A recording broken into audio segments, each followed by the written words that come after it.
Sveiki, bičiuliai. Labai man džiugu, kad atradote mano kanalą interneto platybėse, YouTube.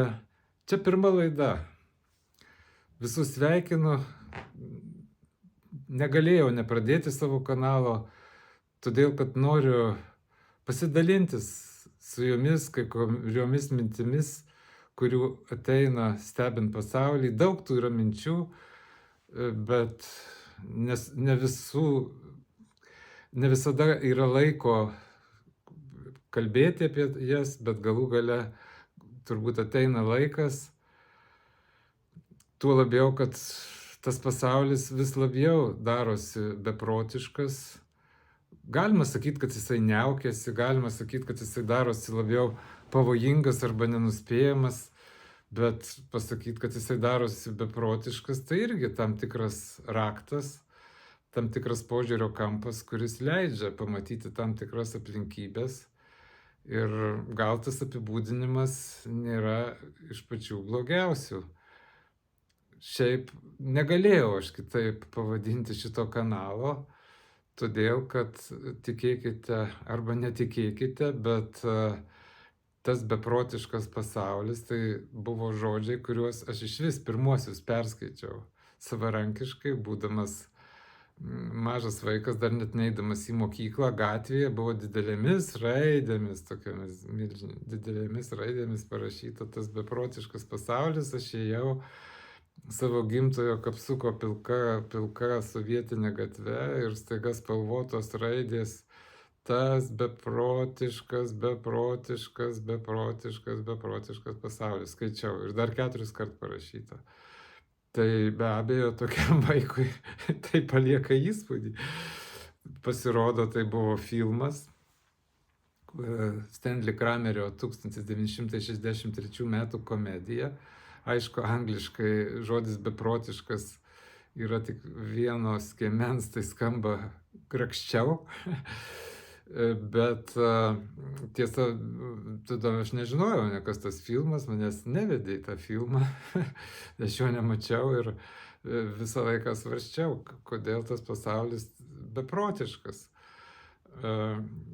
Ir filmą pasižiūrėjau visai neseniai, tai geras filmas, iš tikrųjų sena gera komedija, bet tie žodžiai, tas beprotiškas pasaulis, jie yra simboliški ir matyt, kad galima svarstyti, kodėlgi tas pasaulis toks beprotiškas, kodėlgi žmonės nepasimoko, kodėl ta pažanga, kuri atrodo jau žengia, kuri įsigalioja, tas gerovės siekis arba ramybės siekis arba taikos siekis, ko rodos visi žmonės nori, laukia, tikisi ir dirba dėl to, bet kažkaip kartais išryškėja ir kitos tendencijos ir dabar jau susipynė viskas. Neaišku, kur čia yra kairė, kur dešinė, kur viršus, kur apačia. Viskas susipina ir tokiu laiku vienas iš būdų yra pažvelgti į praeitį. Pažvelgti į praeitį ir pažiūrėti, kaip viskas radosi, kokia yra žmonijos patirtis, ką gali mus pamokyti. Na, aišku, nieko nepamokys, bet atrasti kažką, sužinoti, patirti giliau.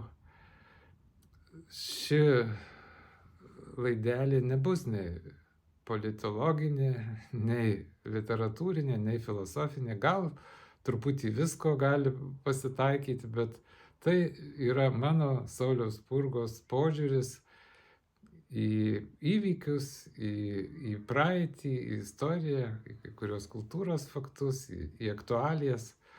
Bet viską vienyje tai, kad tai tiesiog mano subjektyvus požiūris ir tikiuosi, ką tas sudomins. Gal pradėsiu nuo savo tokio nedidelio atradimo, tai yra tokia knygelė Taraso Ševčenkos Kobzarius, išleista 1961 metais. Tačiau ši knygelė pati, jinai turi savo istoriją ir yra tokia įdomi. Daug apie galima pasakyti, jeigu sudėjus jos istoriją ir sudėjus tai, kas joje parašyta, tai galima labai daug pasakyti apie pasaulį. Galbūt galima parašyti romaną, gal galima parašyti disertaciją, nes ši knygelė priklausė Viktorui Petkui. Ji išleista 1961 metais, joje yra kažkoks kitas parašas, kito žmogaus, kuris paženklino ją 61 metų lapkričio 20 dieną, o po to, jau po 10 metų, 1971 metais, kovo 22 dieną, jau parašas yra Viktoro Petkaus. Ir yra Viktoro Petkaus įklijuotas ekslibrisas. Taip kad knyga priklausė Viktorui Petkui ir Viktoras Petkus prieš savo mirtį 2012 metais savo biblioteką padovanojo Mykolo Riomerio universitetui ir iš tos bibliotekos aš pasiėmiau šitą knygelę, nes norėjau pavartyti ir susipažinti giliau su Taraso Ševčenkos kūryba. Tarasas Ševčenka yra ukrainiečių nacionalinis poetas, vienas iš garsiausių, visą savo gyvenimą paskyręs kovai už Ukrainos laisvę, už tapatybę, lygiai kaip ir Viktoras Petkus visą savo gyvenimą paskyrė už savo tautos laisvę, kovai už savo tautos laisvę. Daugybę kartų sėdėjo kalėjime, buvo žymus sovietinis disidentas. Nuo pat jaunystės vis kliūdavo valdžiai, daugybę kartų kalintas, bet niekada nepasidavęs, jau grįžęs iš kalėjimų Sąjūdžio laikais ir vėliau nepriklausomai Lietuvoje parašė nemažai knygų, istorinę tematiką, religijos istorijos tematiką, kultūros klausimais. Dalyvavo jisai ir politikoje, bet turbūt vienas iš tokių garsiausių jo poelgių tai yra tai, kad jis kartu su kitais bendraminčiais įkūrė Helsinkio grupę. Tai buvo toks istorinis momentas, kai Sovietų sąjunga su vakarais Helsinkėje pasirašė Helsinkio susitarimą saugoti žmogaus teisės. Tai žinoma, iš Sovietų sąjungos pusės tai buvo fiktyvus toksai įsipareigojimas ir pasirašymas. Grupė disidentų, bendraminčių nusprendė pasinaudoti tą progą ir įkurti priežiūros grupę, kuri tarsi prižiūrės šitą oficialiai paskelbtą ir pasirašytą Sovietų sąjungos susitarimą. Žinoma, kuo tai baigėsi. 76 metais toks yra faktas, kad Petkus su bendraminčiais surengė Maskvoje spaudos konferenciją užsienio žurnalistams. Tai šitas noras prižiūrėti ir kontroliuoti ir sekti žmogaus teisų padėtį Sovietų sąjungoje baigėsi Petkui tuo, kad jis atsidūrė kalėjimuose ir 10 metų, gal ir 11 ten praleido, tik 88 metais buvo išlaisvintas jau Sąjūdžio laikais. Tik dar priminsiu, kad tai toli gražu nebuvo pirmas jo įkalinimas. Taigi, du laisvės kovotojai, galima matyti ne vieną paralelę pravesti tarp šių žmonių. Tai neatsitiktinai matyti. Viktoras Petkus turėjo šitą knygą. Ir poemoje Gaidamakai Tarasas Ševčenka atsidūsta.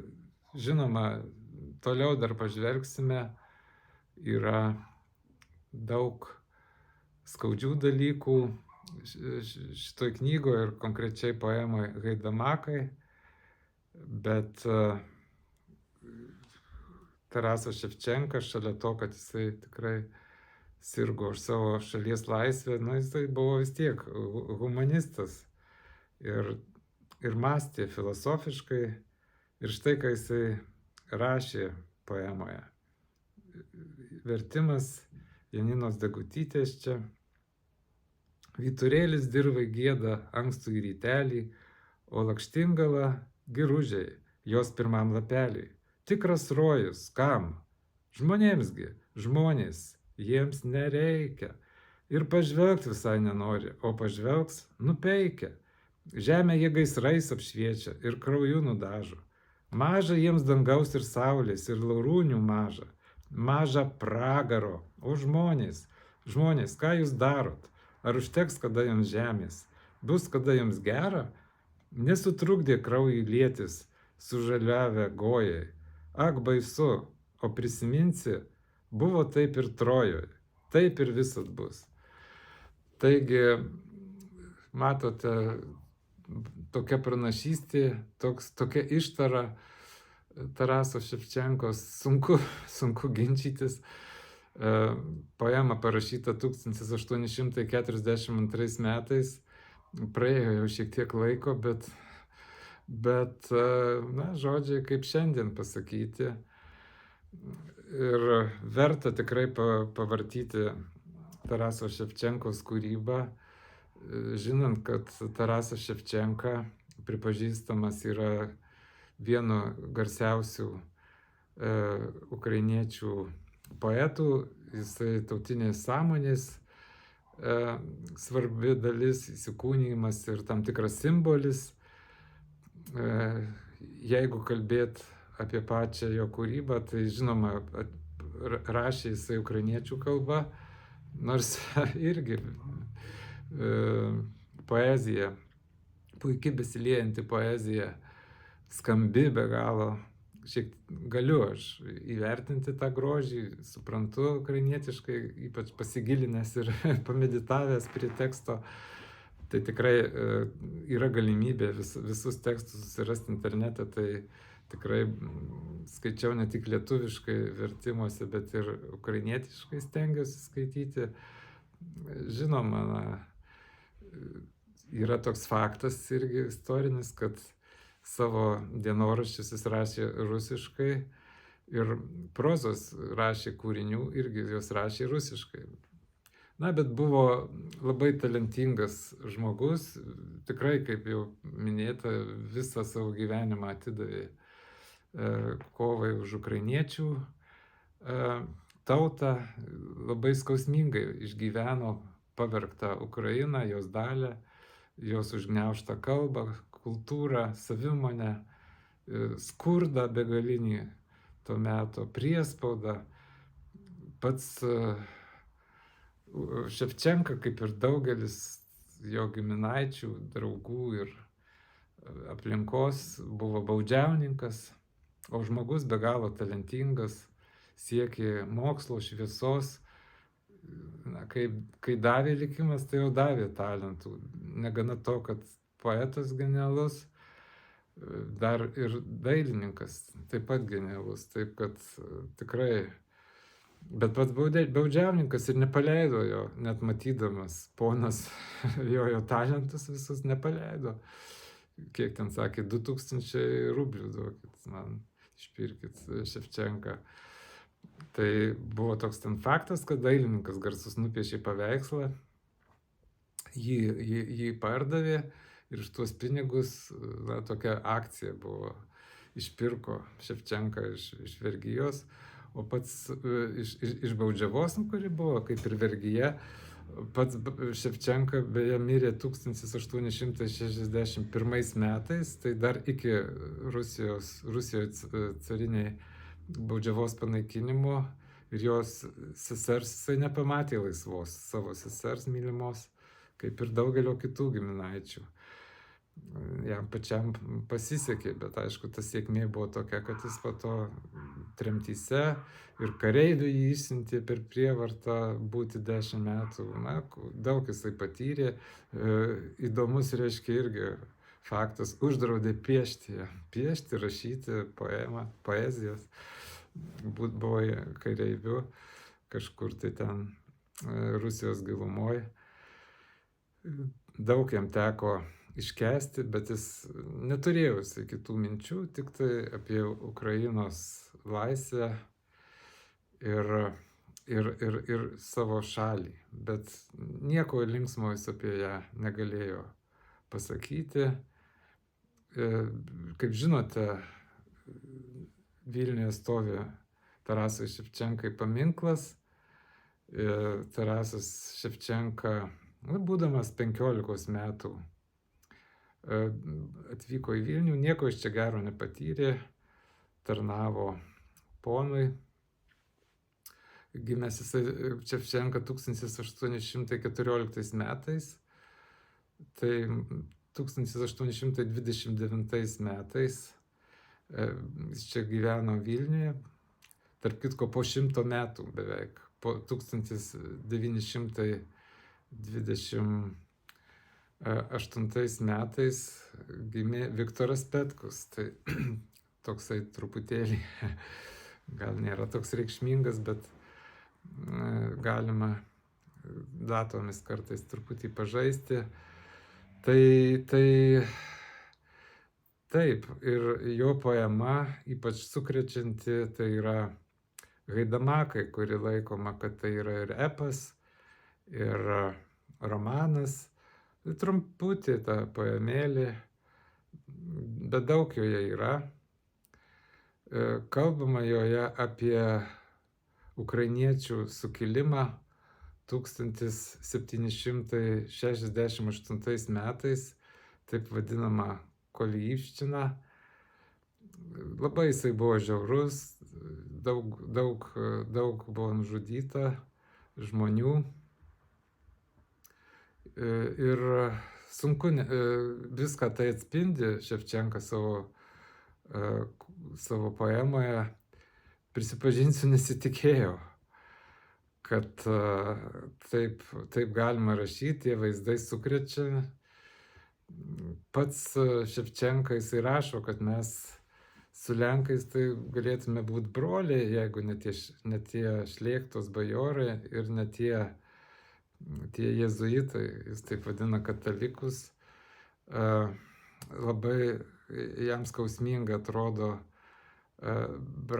Brastos bažnytinė unija 16 amžiaus pabaigoje sudaryta, kai dalis stačiatikių perėjo į Romos tikėjimą, tai jis laiko, kad tai yra provokacija. Na ir Lenkų šlėktos irgi veikė tuo metu dešiniakrantėje Ukrainoje, Zaporožės krašte. Prieš juos buvo, matyt, nukreiptas tas sukilimas. Ir buvo tokia konfederacija bajorų, kuri kovojo ir prieš karalių Stanislavą Augustą Poniatovskį, bet kartu, jie ir ukrainiečius slėgė, išnaudojo, buvo smurto ir ukrainiečiai sukilo. Ten yra aprašomi, tai Železniakas, Gonta buvo Gaidamakų lyderiai ir ta kova prispaustos liaudies, jinai buvo gaivališka, jinai buvo labai žiauri. Tarasas Ševčenka rašo, kad jisai tiesiog aprašė tai, ką jis girdėjo iš pasakojimų, ką dainuodavo Kobzariai, ką jau pasakojo jo seni žmonės. Ir paskaitysiu vieną ištrauką. Železniakas ten su Gonta šaukia, reikia kardų šlėkteles pamokyti. Reikia lenkai, žydai, viens kaltes jau išpažįsta broliui nužudytam, kitas keikia, trečias verkia, pagailėti prašo. Haidamakai nesigaili, kerštą priešams neša. Kaip žiauri mirtis jie eina ir visus išpjauna. Ir žydaitė juodaplaukia, ir lenkaitė liauna. Aniai luošas, aniai senis, aniai mažas vaikas, neišvengi keršto rankos, nes atėjo laikas. Nebeliko čia nei vieno, lenko, žydo gyvo, ir gaisrai įsisiūbavo vakarą vėlyvą. Kruvini ugnies liežuviai laižo aukštą dangų, o Halaida laksto šaukia, duok dar vieną lenką, lyg pakvaišęs būti iš skausmo, kariai į lavonus, pjauna, degina ir brenda per upes raudonas, išžudyt visus prakeiktus už meilę mano, mažą keršto, mažą kraujo, kurgi tu, Oksana? Vargšas šūktelė ir vėlė liepsnuose pražuvo, o tuo tarpu Haidamakai stato, kur pakliūva, turgaus aikštėje stalus jau, neša bliūdais valgį, prie laižų vakarieniauti, nutarė išalkę, valgo, geria, o aplinkui pragaras liepsnoja. Kibirkščiuodami jau dega kartuvių senojai.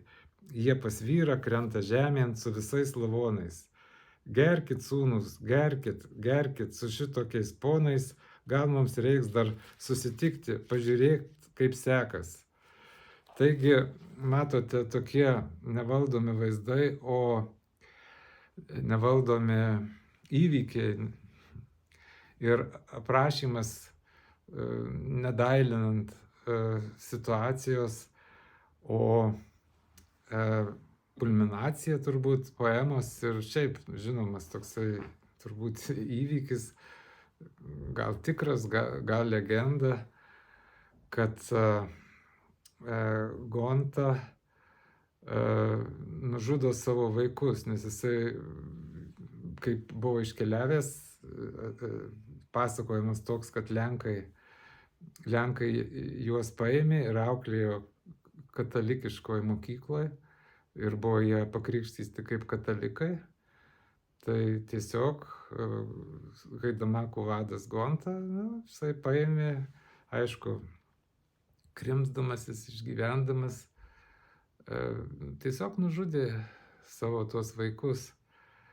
Tai suprantama, kad žinant, kad tai yra kūrinys, kuris mokomas ir mokyklose, ir laikomas epo garsių kūrinių, žinoma, skaudu tai, sunku tai suvokti, bet matyt, gelbsti tai, kad vis dėlto kūrinys tikrai neskatina ir nesimėgauja šitais dalykais, bet tiesiog kalba apie pliką realybę, apie įvykusius faktus, apie tai, kad, jisai prašo po to Ševčenka, kad ir tie Haidamakai vis dėlto jie degradavo, jie tapo vėliau plėšikais tiesiog pralaimėję ir, nepridėjo čia laimės šitą kovą. Bet tai buvo momentas, kai iš desperacijos ėmėsi šitokių veiksmų. Beje, ir kitam eilėraštyje, Gogoliui vadinasi eilėraštis, suprantama, kad Gogolis taip pat buvo ukrainietis ir įnešė nacionalinį Ukrainos koloritą į rusų ir pasaulinę literatūrą, genialus rašytojas, bet kadangi jisai buvo konservatyvių pažiūrų ir kuo toliau to darėsi konservatyvesnis, rėmė caro režimą, netgi redaguodavo savo kūrinius pagal cenzūros nurodymus. Tai be abejo, kad Ševčenka puoselėjo jam tokius prieštaringus jausmus ir eilėrastyje Gogoliui jis net rašo, kad kas širdies didingą žodį sveikintų, suprastų, čia visi apkurtę tylūs, juos grandinės smaugia. Tu juokiesi, o aš raudu. Gogolis komizmo turėjo. mano didis drauge. Kas užgims iš to verkimo? Tik žolelės menkos. Nesugriaudės Ukrainoje laisvosios patrankos. Neužmuš jau tėvas vaiko, nepapjaus sūnelio už brolybę, garbę, laisvę, už gimtinę šalį. Nepapjaus, skerdyklon carui jį parduos, kad žūtų lyg skurdžios našlės, tai duoklė dvylikiniai būtų. Na, visiškai tragiški dalykai ir mato tokią alternatyvą, kad arba tikrai padaryti tokius desperatiškus, baisius veiksmus, bet jeigu to nepadarysi, tai ką? Rodos beveik nieko gero nebus, tik tai, na, ta galybė, kuri yra tavo priešas, kuri yra tave pavergus, tuo pasinaudos. Ir na, tu dar prie didesnio to blogio prisidėsi savo pačio vaikais, savo paties likimu, būsi kažkoks kareivis caro, kur kovosi mūšius, galbūt pavergdamas kitus tiesiog žmonės, kitas tautas. Tai tokia yra perspektyva, kurią piešia Tarasas Ševčenka. Dar kartą reikia pabrėžti, kad jis galų gale vis tiek liko humanizmo pusėje ir tiesiog perteikė poetinė kalba tai, kas buvo, kas užfiksuota tautos sąmonėje.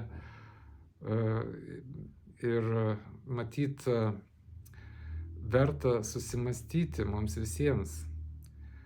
Čia atsakymų negali būti, bet per ukrainiečių tautą, kuri tiek mums yra artima, mes matome šito viso regiono likimą, matome, kaip buvo prieš tiek daugelį metų, kaip dabar yra ir kaip bus.